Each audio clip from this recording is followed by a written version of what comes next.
To add a McDonald's gift card to the app, start by downloading and installing the McDonald's app on your mobile device if you have not already done so. Once the app is installed, open it and navigate to the Account section, usually found at the top right or left corner of the screen. Next, tap on the account icon to access your account settings and scroll down to the Payment Methods section. In this section, you will find an option to add a new payment method. Select this option to proceed.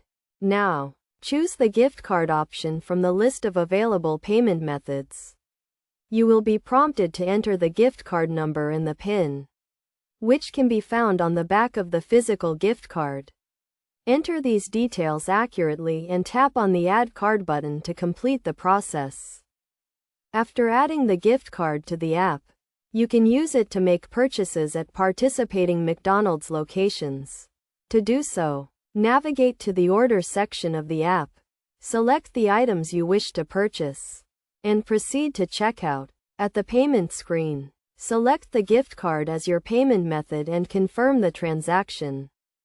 It is essential to note that you can only use one gift card per transaction, but you can combine a gift card with another payment method if the gift card balance is insufficient to cover the total cost of the order. Additionally, ensure that your gift card is activated and has a sufficient balance before attempting to use it in the app. By following these steps, you can easily add a McDonald's gift card to the app and enjoy convenient and cashless transactions at your favorite McDonald's restaurant. Always keep your gift card details secure and be aware of any terms and conditions associated with the use of gift cards in the McDonald's app.